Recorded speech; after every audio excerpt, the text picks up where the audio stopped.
दोस्तों नमस्कार, मेरा नाम प्रशांत है और आप मेरे डिजिटल मंच खुद रंग पर हैं।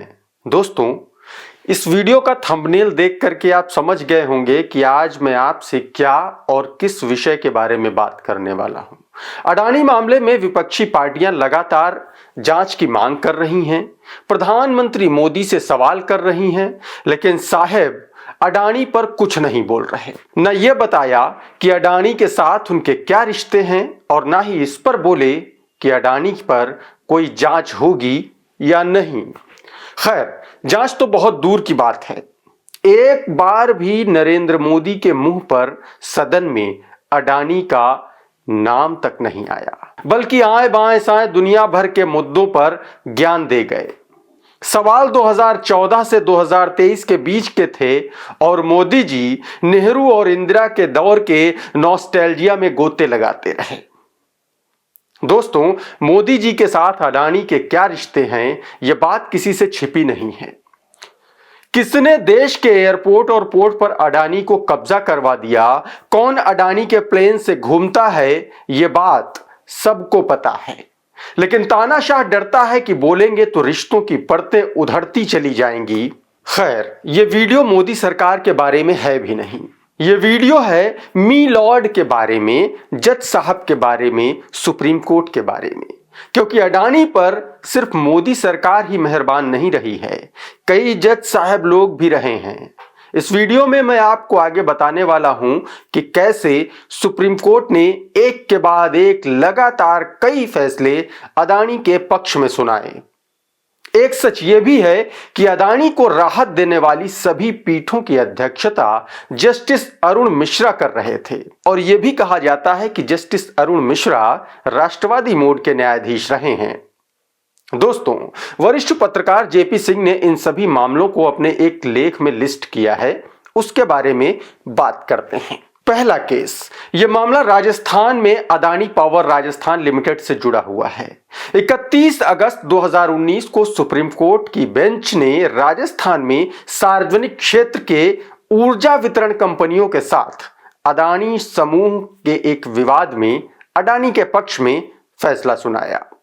सुप्रीम कोर्ट की इस बेंच में जस्टिस अरुण मिश्रा, जस्टिस विनीत सरन और जस्टिस एमआर शाह शामिल थे। जस्टिस मिश्रा 2 सितंबर को रिटायर होने वाले थे, लेकिन उसके 3 दिन पहले ही यह फैसला सुनाया गया। इस फैसले में कहा गया कि discom Adani power Rajasthan limited यानी एपीआरएल को 5,000 करोड़ रुपए का टैरिफ मुआवजा और 3,000 करोड़ रुपए का जुर्माना और ब्याज देगी।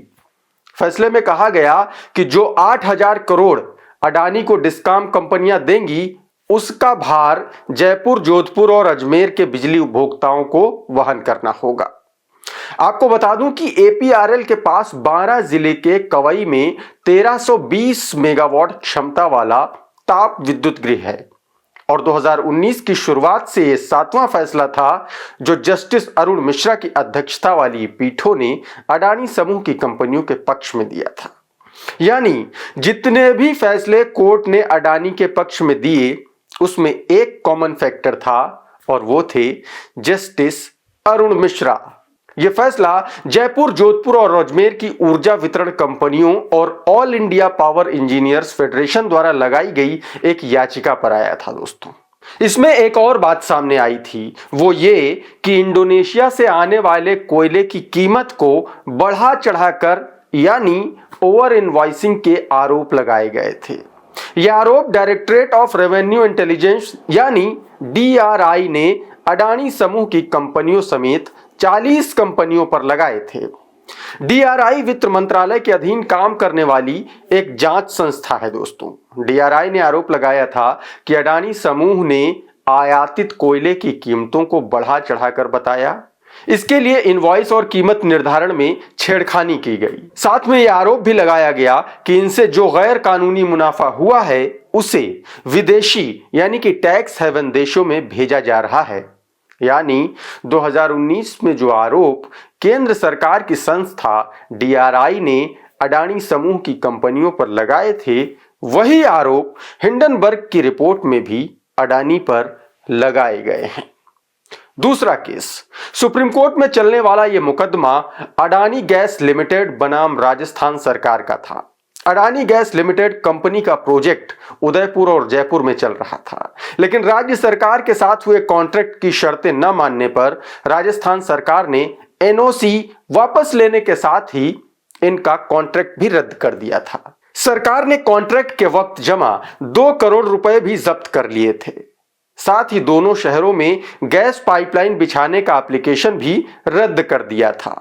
अडानी गैस लिमिटेड इसके खिलाफ सुप्रीम कोर्ट चली गई, जहां जस्टिस अरुण मिश्रा और विनीत सरन की बेंच ने राजस्थान सरकार का फैसला पलट दिया। गैस प्रोजेक्ट फिर से अडानी को मिल गया और 2 करोड़ रुपए की जब्ती भी रद्द कर दी गई। तीसरा केस, यह केस परसाकाटा कोलरिज लिमिटेड बनाम राजस्थान राज्य विद्युत उत्पादन का है। छत्तीसगढ़ के दक्षिण सरगुजा के हरदेव अरण्य कोल फील्ड्स के परसा ईस्ट और केते बासन में आवंटित कोल ब्लॉक प्रोजेक्ट को लेकर वहां के आदिवासियों में गुस्सा था। आदिवासी इसका विरोध कर रहे थे। इस प्रोजेक्ट में अडानी और राजस्थान सरकार के बीच 74% और 26% की हिस्सेदारी थी। ग्रीन ट्रिब्यूनल ने इस काम को रुकवा दिया था। इसके बाद छत्तीसगढ़ हाईकोर्ट ने भी आदिवासियों की आपत्ति पर नोटिस जारी किया था। बाद में यह मामला सुप्रीम कोर्ट पहुंचा और सुप्रीम कोर्ट में जस्टिस अरुण मिश्रा और जस्टिस शाह की बेंच ने अडानी के पक्ष में फैसला सुना दिया। चौथा केस, यह मामला अडानी पावर मुंद्रा लिमिटेड और गुजरात इलेक्ट्रिसिटी रेगुलेटरी कमीशन के बीच का है। इसे भी ग्रीष्मकालीन अवकाश बेंच में लिस्ट किया गया था। 23 मई 2019 को जस्टिस मिश्रा और जस्टिस शाह की बेंच ने सुनवाई की। एक ही सुनवाई के बाद यह फैसला सुरक्षित रख लिया गया और उसके बाद अडानी की कंपनी को गुजरात इलेक्ट्रिसिटी रेगुलेटरी कमीशन के साथ किए गए बिजली वितरण का कॉन्ट्रैक्ट रद्द करने की मंजूरी दे दी गई। फैसला इस आधार पर दिया गया कि सरकार की कोल खनन कंपनी अडानी पावर लिमिटेड को कोल आपूर्ति करने में असमर्थ रही है, जबकि अडानी ने बोली लगाने के बाद कॉन्ट्रैक्ट रद्द कर दिया था। दरअसल अडानी की कंपनी को लगने लगा था कि यह सौदा कम मुनाफे का है, लिहाजा अडानी पावर मुंद्रा लिमिटेड करार जारी रखना नहीं चाहती थी। पांचवा केस, यह case power grid corporation of India बनाम Korba west power company limited का है। Korba west power company limited Adani की कंपनी है। 22 जुलाई 2020 को जस्टिस अरुण मिश्रा की बेंच ने सरकारी company power corporation of India limited के खिलाफ अडानी की company Korba west power company limited के पक्ष में फैसला सुनाया था। इसमें पावर ग्रिड को कोरबा वेस्ट से बकाया लेना था। पावर ग्रिड का आरोप था कि अडानी की कंपनी ने कानूनी दांवपेच चलते हुए करोड़ों का बकाया हजम कर लिया। छठा केस, यह केस जयपुर विद्युत वितरण निगम लिमिटेड बनाम अडानी पावर राजस्थान लिमिटेड का था, जिसमें सितंबर 2020 में अडानी राजस्थान पावर लिमिटेड के पक्ष में एक और फैसला आया। यह फैसला भी जस्टिस अरुण मिश्रा, जस्टिस विनीत सरन और जस्टिस एम.आर. शाह की बेंच ने किया, जिसमें राजस्थान की बिजली वितरण कंपनियों के समूह की वो याचिका खारिज कर दी जिसमें ARPL को कंपनसेटरी टैरिफ देने की बात कही गई थी। जानकारों के मुताबिक सुप्रीम कोर्ट के इस फैसले से अडानी ग्रुप को 5,000 करोड़ रुपए का मुनाफा हुआ। सुप्रीम कोर्ट के सीनियर वकील प्रशांत भूषण के मुताबिक सुप्रीम कोर्ट के इन फैसलों से अडानी की कंपनियों को करीब 20,000 करोड़ रुपए का फायदा पहुंचाया गया। कुल मिलाकर अडानी कॉरपोरेट सत्ता और न्यायपालिका के इस गठजोड़ का वो स्मारक है जिसकी नींव में कई राज दफन हैं, कई लोगों के नाम दफन हैं, कई घोटाले दफन हैं, लेकिन उन पर बात करेगा कौन, कार्रवाई करेगा कौन, ये बड़ा सवाल है। दोस्तों, इस वीडियो में फिलहाल इतना ही। ये वीडियो आपको कैसा लगा हमें कमेंट करके जरूर बताइए। अगर ये वीडियो आपको अच्छा लगा तो इस वीडियो को लाइक कीजिए और ज्यादा से ज्यादा लोगों तक शेयर कीजिए। ये वीडियो अगर आप हमारे फेसबुक पेज पर देख रहे हैं तो वहां पर हमें फॉलो जरूर कर लीजिए। बहुत बहुत धन्यवाद।